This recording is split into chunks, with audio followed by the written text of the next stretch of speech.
예루살렘 여자들아 그러면서 내 사랑하는 사람을 너희가 만나거든 내가 병들었다고 좀 얘기해다오 그랬잖아요.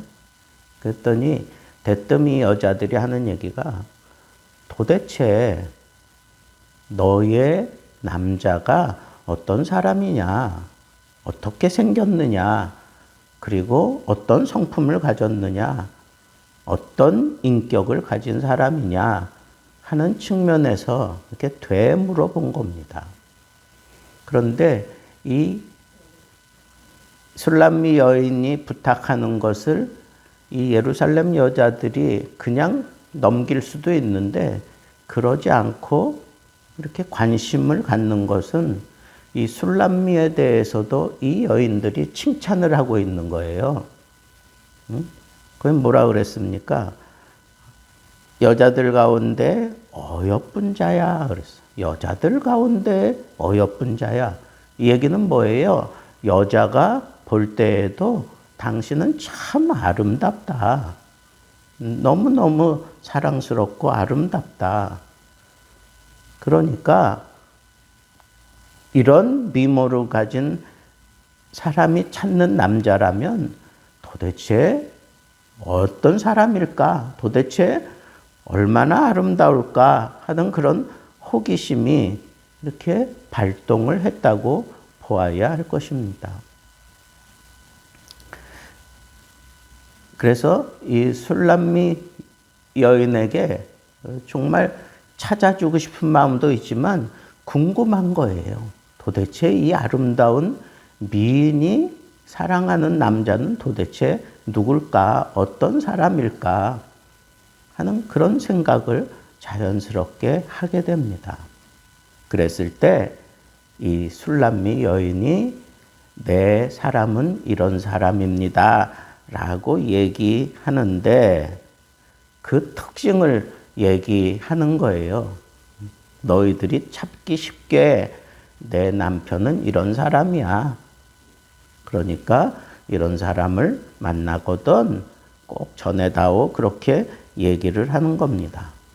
그런데 이 원문에 보면 원문을 분해하는 시간은 아니니까 그 원문에 보면 술람미 여인이 두 가지 측면에서 얘기를 하는 거예요. 하나는 그냥 직관적인 외형을 가지고 얘기를 해요. 그래서 굉장히 많은 한 10가지나 되는 그런 외형에 대해서 설명을 하고 있습니다. 그런데 그 외형에 대해서 설명하면서 그것만이 아니라 그 속에 담겨진 그분의 인격도 암시하는 그런 표현들이 여기 나오고 있는 것을 볼 수가 있습니다. 외모가 준수하고 아주 성품이 뛰어난 분이다. 그러니 너희들이 보기만 해도 알 수 있고 얘기만 잠깐 나눠봐도 그분의 성품 때문에 이 사람이구나 라고 분명히 깨닫게 될 것이다 라고 하는 측면에서 뛰어나다 라고 하는 그런 표현을 했던 겁니다. 특별히 이렇게 표현한 거 보면 여기 보면 희다, 아주 백색이다, 흰색의 피부를 가지고 있다 라고 하는 그런 표현이에요. 궁궐에 사는 왕으로서의 그 고귀함을 이렇게 표현했다고 보는 거죠. 이게 이제 모형론적으로 보면 예수 그리스도의 비추어 우리가 생각한다면 그분의 무죄성, 거룩함 이런 것들을 표현한다고도 볼 수가 있겠습니다. 붉다라고 하는 이 표현은 혈색이 건강하고 그 혈색이 건강하다는 것은 청년이라는 거예요. 젊다는 것을 얘기하는 겁니다. 그리고 많은 사람 앞에 뛰어나다라고 하는 것 보세요.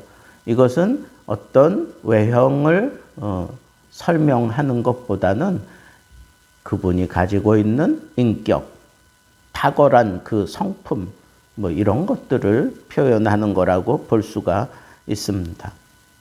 자, 이처럼 이렇게 내 남편의 두드러진 특징은 이렇게 하얗고 붉고 그리고 이렇게 뛰어난 성품이 뛰어난 사람이다. 개괄적인 그런 설명을 해놓고 그 다음에 조목조목 10가지 이렇게 그 신체적인 특징에 대해서 얘기를 하고 있습니다. 머리는 정금 같다. 이것은 정금 그러면 그 당시에는 이렇게 정금으로 만드는 이 면류관, 이 임금의 관, 뭐 이런 것들을 우리가 생각해 볼 수 있습니다. 남편은 영광과 존귀로 관을 쓴 그런 나의 배우자다.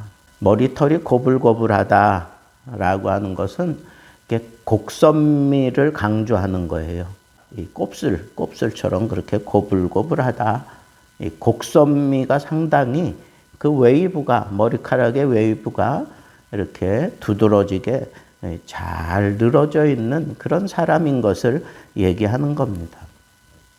특별히 이 머리털이 검다라고 얘기하고 있는데 이것은 아주 강한 젊음을 표현할 때 이렇게 표현한다고 얘기할 수 있고, 젊기 때문에 모든 면에서 이렇게 활동력이 있다라고 우리가 생각해 볼 수가 있죠. 또 비둘기에 닮은 눈, 그러니까 비둘기를 닮은 눈. 그런데 사실은 이 눈보다는 더 강조하고 있는 것은 그 시냇가의 비둘기예요. 시냇가의 비둘기. 그러니까 시냇가에서 비둘기가 이렇게 저렇게 움직이면서 뭔가 하는, 거기서 뭐 목욕하는 듯한 그런 행동을 취하고 그럴 때 이렇게 사람들의 눈에 비춰지는 그 모습은 상당히 아름답게, 그리고 상당히 참 다가가고 싶은 그런 표현인 것을 여기서 얘기하는 거예요. 그러니까 비둘기가 그 시냇가에서 이렇게 저렇게 움직일 때 뭐 거세게 움직이지 않습니다. 부드럽게, 아주 온유하게. 그래서 이 솔로몬이 가진 눈은 그 눈 속에 그냥 온유함이 이렇게 담겨져 있는 그런 눈임을 얘기하고 있습니다. 또 향기로운 꽃밭 같고 향기로운 풀 언덕 같은 뺨이다. 그래서 뺨. 그러니까 이 뺨에서 이 향취를 느끼는 거예요. 이 뺨에서, 그 뺨을 통해서 사람들이 마음의 안정을 얻는 것을 얘기하는 거예요. 그 풀밭에서 평안하게 눕고 그리고 안식을 누리는, 그러니까 평안과 안식이 이 뺨을 통해서 이렇게 그 뺨의 그 향취, 그 색깔 뭐 이런 것들을 통해서 마음의 평안함을 얻는다는 거예요. 또 입술은 백합화 같고 모략의 즙이 떨어진다. 그렇게 얘기를 하고 있어요. 이 모략이라고 하는 것은 이 사랑의 관계를 아주 풍성하게 만들어주는 그런 향품이잖아요. 그런데 여기 보면 모략의 즙이 떨어진다. 그러니까 입술이 아름다운 그것은 그 입에서 나오는 말이 아름다워야 그 입술이 아름답게 느껴지는 것처럼 이 몰약 같다라고 하는 이 표현은 입술을 통해서 나오는 모든 말에 사람들이 그냥 홀린다는 거예요. 사람들이 그냥 이렇게 빠져든다는 거예요. 그 사람하고 몇 마디 대화만 하면 그냥 너희들 그 마음이 그렇게 다 풀릴 것이다 라고 그렇게 표현하는 것과 같습니다. 그만큼 내 사랑하는 남자는 그 입에서 모략이 뚝뚝 떨어진다는 얘기는 이런 말 표현을 통해서 사람들의 마음을 위로하고 사람들의 마음을 그렇게 뺏어갈 만큼 그렇게 아주 품격 있는 그런 말을 한다라고 얘기하는 거예요.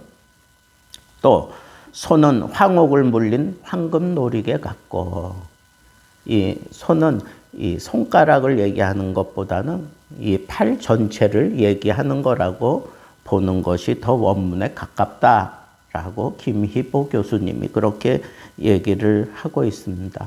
그것은 이 손가락은 무언가 이렇게 뭐 만들고 뭐 이러는 것을 우리가 연상하지만 이 팔 전체를 얘기할 때 이것은 권력을 얘기하는 겁니다. 그것은 지배, 그리고 다스림, 권세 뭐 이런 것들을 표현하는 것이라고 얘기를 하고 있습니다. 그러니까 자기 사랑하는 사람에 대해서 은근히 그가 왕이다라고 하는 것을 이렇게 표현했다고 볼 수도 있습니다. 아로새긴 상아에 청옥을 입힌 듯한 몸이다 그랬어요.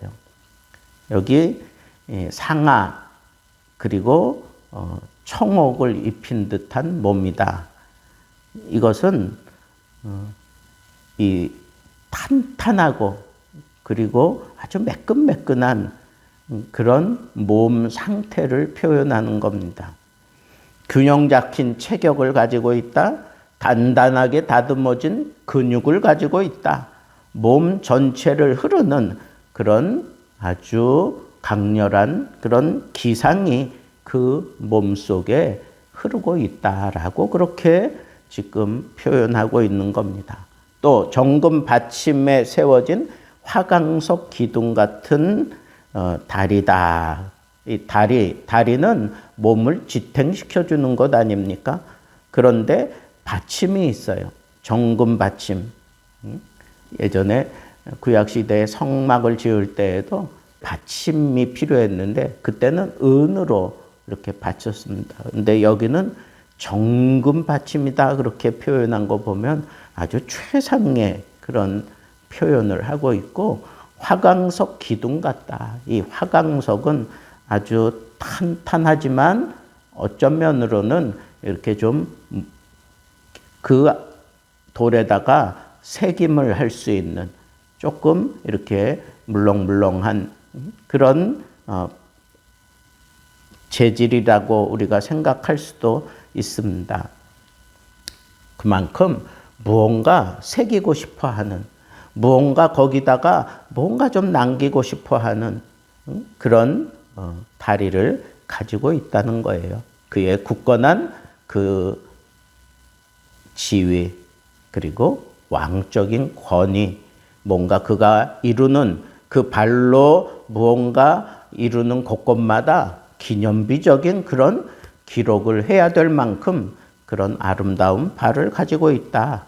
레바논 같고 백향목처럼 보기 좋은 형상이라고 얘기를 했습니다. 그러니까 이와 같이 그 몸에서 풍겨내는 그런 이미지는 아주 레바논, 이것은 장엄하고 크고, 레바논의 특징이 뭐예요? 향기거든요. 이 향기가 있다는 거예요. 그 가까이 가면 이렇게 그분만이 가지고 있는 범접할 수 없는 그런 향기가 있고 그 아우라가 있다는 거죠.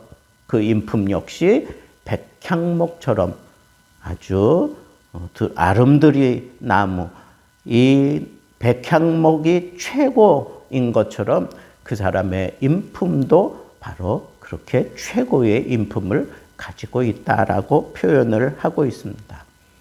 그리고 마지막에 여기 보면 심이 단 입을 가지고 있다. 입은 원문에는 입천장 뭐 이렇게 되어 있는데, 입천장의 의미는 맛을 구분해내는, 그리고 이 입천장을 통해서 무언가 이렇게 말할 때 사람들에게 위로를 해주고 사람들에게 필요한 말을 걸러서 그렇게 얘기해주는 그런 말 표현하는 데 있어서 아주 적합하고, 그리고 꼭 필요한 말을 하면서 사람들의 마음을 이렇게 다 싸잡아 가는 그럴 정도로 아주 탁월한 그런 입을 가지고 있다. 그래서 모든 사람들이 그 입을 주목하고 그 사람 입에서 나오는 것에 따라 자기들의 어떤 미래를 생각하고 또 자기들의 삶의 이 아픔을 이겨내고 뭐 이런 등등. 그래서 입을 주목하고 입에서 나오는 그 말을 통해서 사람들이 자기의 미래를 꿈꾸는 그럴 정도의 아주 단 입이다라고 하는 것은 그렇게 사람들에게 이런 달콤함을 주고 희망을 주고 그리고 위로해주는 그런 입을 얘기하고 있는 겁니다. 자, 이와 같이 이렇게 자기 남편이 다른 사람들보다 도대체 뛰어난 점이 뭐냐? 한번 얘기해 봐라.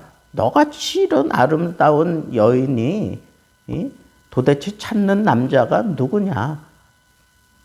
다른 사람들과 비교해서 확, 이 사람이 틀림없구나 느낄 수 있는 그 내용을 좀 얘기해 봐라. 그랬더니 술람미가 이렇게 지금 쭉 얘기하는 걸 보세요. 어쩌면 이렇게 표현이 아주 디테일하고 그리고 아주 적극적이고 그리고 아주 원색적이잖아요. 그죠? 아주 여기 표현하는 거 보세요. 아주 원색적인 그런 표현을 하는데 칭찬일색이에요. 칭찬일색입니다. 지금 자기의 게으름 때문에 무관심 때문에 남편이 떠났는데 그 서운해진 관계를 풀어내기 위해서 술람미 여인에게 주어진 기회가 뭐냐? 남편에 대해 칭찬하는 일이었어요. 칭찬거리를 그냥 자기 입으로 주저리 다 쏟아내 가면서 스스로 깨닫는 거예요. 이분이 나에게 얼마나 필요한 일인가. 이분을 내가 한시라도 소홀히 할 수 없는 그런 내 남편이구나. 이런 것들을 아주 절실하게 깨닫는 그 포인트가 그 상대방에 대해 서운한 그런 감정으로 그렇게 무덤덤하게 그렇게 게으르게 대했던 자신의 잘못 때문에 금이 가고 서운해진 그 관계가 다시 회복될 수 있도록 칭찬할 수 있는 기회가 주어졌다는데 여러분 초점을 맞추시기 바랍니다. 여러분 사랑하는 사람과 혹은 존경하는 사람과 혹은 사랑하는 아들, 딸들과 이 관계를 다시 원만하게 회복시키기 원한다면 먼저 그 사람의 장점을 내 머릿속에 그리고 하나하나 적어보세요. 그리고 기회가 될 때 이렇게 자랑해보세요. 칭찬일색 자랑해보세요. 그러면서 우리의 관계가 회복되는 겁니다. 칭찬 잘하면 고래도 춤을 추게 한다 그랬는데 우리는 그리스도의 사람이기 때문에 세상 사람들과 다른 점이 있어야 하는데 그건 칭찬하는 겁니다. 오늘 하루도 칭찬으로 일색하면서 깨어진 관계들이 회복되어지고 그리고 하나님 앞에서 풀어내야 될 그런 모든 문제들 지혜롭게 잘 풀어갈 수 있는 그런 좋은 하루가 되기를 우리 주님의 이름으로 축복합니다.